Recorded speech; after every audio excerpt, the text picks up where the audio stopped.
जय Hind all of you. Cube classes के YouTube channel में आप सब लोगों का एक बार फिर से स्वागत है। तो आप सब लोगों को कल मैंने संडे धमाका में थर्मोडायनेमिक्स की वीडियो दी थी और जैसे कि मैंने कहा था कि हम अपने रेगुलर सिलेबस को कंटिन्यू रखेंगे, लेकिन स्टिल अगेन मेरे पास कमेंट पे ये नोटिफिकेशन आई है कि हमें थर्मोडायनेमिक्स की रेगुलर वीडियो चाहिए। तो अभी आज तो हम अपना मोल कॉन्सेप्ट और क्लास 12 की वीडियो का ही सेशन रखेंगे।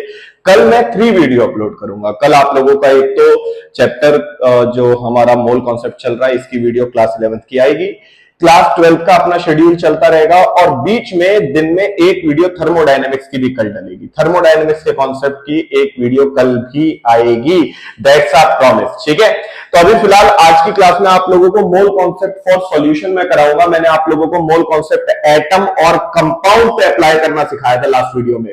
तो एटम या कंपाउंड पे जब आप मोल कॉन्सेप्ट लगाते हो उसमें नंबर ऑफ मोल्स के 3 फॉर्मूले आपको सिखाए गए। वो क्या क्या थे सर? एक फॉर्मूला आपने सिखाया मास को 1 मोल के मास से डिवाइड कर दो, बिल्कुल बेटा। दूसरा क्या सिखाया? वॉल्यूम को 1 मोल की वॉल्यूम से, और तीसरा नंबर को 1 मोल के नंबर से। तो 3 आप लोगों को फॉर्मूले दिए गए। ये atom compound molecules pure condition पे ही काम करते हैं, पर मैंने अब बना दिया मिक्सचर। मैंने कहा मिलावट करते हैं, मिलावट का जमाना है। तो मिलावट का जो स्तर है, कितना ज्यादा आपने कौन सी चीज एक पर्टिकुलर सॉल्वेंट के अंदर मिला दी है, इस पूरी कैलकुलेशन में मोल कॉन्सेप्ट कैसे लगेगा, वो हमें आज की क्लास में सीखना है। तो हमने एक सॉल्यूशन बनाया। सॉल्यूशन के अंदर 2 चीजें होती है, एक सॉल्यूट होता है और एक सॉल्वेंट होता है। हाँ जी सर, ये तो हम पढ़ते जा रहे हैं, लेकिन अब सबसे इंपॉर्टेंट चीज आती है सर, सॉल्यूशन में मेजरमेंट किसकी करते हैं? तो हमेशा याद रखना, मेजरमेंट सॉल्यूट की होगी, प्रॉपर्टी सॉल्यूट की पढ़ी जाएगी, सारा बिहेवियर सॉल्यूट का देखा जाएगा, इवन नाम भी सॉल्यूट का लिखा जाएगा। जैसे आप अगर अपने घर में 1 गिलास पानी लो और उसमें 1 चम्मच चीनी घोलो, तो वो शुगर जो आपने 1 चम्मच डिसॉल्व करी है वो सॉल्यूट है, और जो पानी है वो सॉल्वेंट है। अब आपने शुगर डिसॉल्व करी, घुल के पूरी तरह गायब हो गई, एक होमोजीनियस मिक्सचर तैयार हो गया, और वो जो सॉल्यूशन तैयार हुआ उसका नाम क्या होगा? हम उसे वाटर सॉल्यूशन या शुगर सॉल्यूशन में ज्यादातर शुगर सॉल्यूशन बुलाते हैं, मीठा पानी। हमेशा शुगर का नाम, सॉल्यूट का नाम पहले आएगा या उसकी खूबी पहले आएगी। तो ध्यान रखो, नाम सॉल्यूशन में किसका होगा? सॉल्यूट का।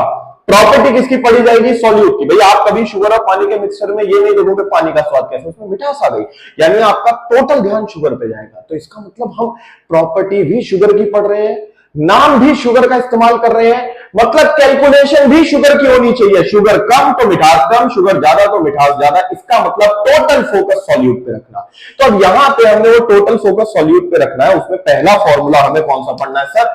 पहला फॉर्मूला आता है मोलैरिटी। मोलैरिटी, मोलैरिटी क्या होता है? Number of moles of solute. तो जैसे कि मैंने आप लोगों से वादा किया कि हम सॉल्यूट कैलकुलेट करेंगे, तो मैं सॉल्यूट के मोल्स गिन रहा हूं, समझे? अब सॉल्यूट के मोल्स गिनने के बाद आगे किसमें, कहां गिन रहे हैं? इन 1 लीटर सॉल्यूशन। हम कह रहे हैं जो पूरा सॉल्यूशन तैयार हुआ है, सिर्फ उसकी 1 लीटर वॉल्यूम में सॉल्यूट के मोल्स की गिनती कितनी होगी, उसी को मोलैरिटी कह देना। जैसे मैंने कहा वॉल्यूम ऑफ सॉल्यूशन 1 लीटर। हाँ जी सर, मोल्स एम सॉल्यूट के लिए हम सिंबल में बी लिखेंगे। जब कभी भी मैं बी सिंबल का इस्तेमाल करूं, समझ जाओ सॉल्यूट का जिक्र हो रहा है। तो 1 लीटर में मैंने कहा सॉल्यूट के मोल्स 3 हैं, तो मोलैरिटी 3 है, क्योंकि डेफिनेशन साफ साफ कह रही है मेरे बच्चों, 1 लीटर सॉल्यूशन में सॉल्यूट के मोल्स की तादाद ही मोलैरिटी है। तो 1 लीटर में 3 मोल्स मतलब मोलैरिटी 3। इसका अर्थ 1 लीटर में 4 मोल्स पे मोलैरिटी 4, समझे? तो मोलैरिटी हमेशा याद रखना नंबर ऑफ मोल्स ही है 1 लीटर सॉल्यूशन। अब मान लो 10 लीटर सॉल्यूशन, मोल 7 है, पर मुझे किसमें गिनने? 1 लीटर में। तो 1 लीटर में 7/10 बैठेंगे, एक सिंपल यूनिटरी मेथड लगाओ, और 1 लीटर में जो मोल्स निकल के आएंगे वो मोलैरिटी है। माने मोलैरिटी का फॉर्मूला क्या बन गया मेरे बच्चों? 7 को मतलब मोल्स ऑफ सॉल्यूट को आपने डिवाइड कर दिया 10 से, मतलब वॉल्यूम ऑफ सॉल्यूशन से, और आप लोगों ने यहां वॉल्यूम लीटर में रखनी है, तो मोलैरिटी आ गया मोल पर litre, that's the unit of molarity. समझे जानिए? आगे देखो जरा, अब मोल्स के फॉर्मूले को और ओपन करो तो सिखाया था, मास दिया होगा आपको ज्यादातर क्वेश्चन में। तो हमने क्या सिखाया था? हमने आपको सिखाया था कि मोल्स को निकालने के लिए मास को 1 मोल के मास से भाग कर दो, मास अपॉन मोलर मास। और अगर आपने सॉल्यूट के लिए सिंबल बी यूज करा है तो सॉल्यूट का मास और सॉल्यूट के मोलर मास का ही प्रयोग करें, जिसमें वॉल्यूम यदि आप ml में रखोगे तो ऊपर 1000 जरूर लेना।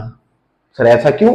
ml divide by 1000 equal two litre, volume ml में रखो, आंसर लीटर में आएगा। मोल पर लीटर यूनिट दोनों ही स्थिति में सेम है, कोई चेंज नहीं आया। कैसा लगा बाबू मोशाय, मजा आ गए? तो मोलैरिटी एक सॉल्यूशन की पावर को मेजर करने का तरीका है, उसमें सॉल्यूट कितना मिक्स है 1 लीटर सॉल्यूशन में। अब जरा यहां पे सर मोलैरिटी के अलावा आपने एक नाम और लिया था शुरू में, मोलैलिटी। मोलैलिटी की बात करें तो एक फॉर्मूला और हमें सीखना है, मोलैलिटी। इसमें भी सॉल्यूट के मोल्स ही गिने जाते हैं, पर 1 लीटर सॉल्यूशन में नहीं, 1 केजी सॉल्वेंट में। सर ये क्यों कर रहे हो? अब आप सॉल्वेंट में कैलकुलेशन कर रहे हो, उसमें भी लीटर की जगह केजी, वाई? तो इसका एक रीजन ये है कि जो सॉल्वेंट का मास है या किसी भी चीज का मास है इस यूनिवर्स में, वो कंजर्व रहता है। प्राइमरी लॉ साइंस का, law of conservation of mass, mass can neither be created nor be destroyed. तो अगर मास कंजर्व रहता है तो इसका मतलब उसमें करी गई कैलकुलेशन में कभी पंगा नहीं आने का। वॉल्यूम टेम्परेचर प्रेशर के साथ बदल सकती है, याद है मोल कॉन्सेप्ट में बताया था पहली वीडियो में। तो वॉल्यूम में चेंज आ सकता है पर मास में चेंज नहीं आने का। तो सोच के देखो, मैं यहां गर्म इलाकों में कहीं बैठा हूं और मैं मोलैरिटी नाप रहा हूं, अलग आंसर आ रहा है, कोई ठंडे इलाकों में बैठा है वो अलग आंसर निकाल रहा है मोलैरिटी का उसी सॉल्यूशन की। मेरे हिसाब से एसिड कमजोर है, उसके हिसाब से ताकत पर है, तो अब हम दोनों में जंग छिड़ जाएगी। ऐसे तो महायुद्ध खड़ा हो जाएगा, मैंने उस पर परमाणु बम फेंक दिया गुस्से में, उसने मेरे पे फेंक दिया, कितना नुकसान होगा। तो साइंटिस्ट ने कहा ऐसी कैलकुलेशन ही क्यों करनी, आप एक काम करो, कैलकुलेशन वो करो जिसमें टेम्परेचर प्रेशर का इफेक्ट ही ना हो और मास पे कभी नहीं पड़ता। तो हमने कहा हम सॉल्वेंट में सॉल्यूट डाल रहे हैं तो सॉल्वेंट के रिस्पेक्ट में मेजर करो और उसमें भी सॉल्वेंट का मास लो। तो जब आप लोग यहां पे वॉल्यूम में मेजर कर रहे थे तो वॉल्यूम से डिवाइड कर रहे थे, अब आप मास में मेजर कर रहे हो तो मास से डिवाइड कर दो। अब सॉल्वेंट के मास के लिए सॉल्वेंट में मैं हमेशा सिंबल ए लगाऊंगा, तो मैंने इस बार मोल्स ऑफ सॉल्यूट को सॉल्वेंट के मास में गिनना और मास केजी में रखना है।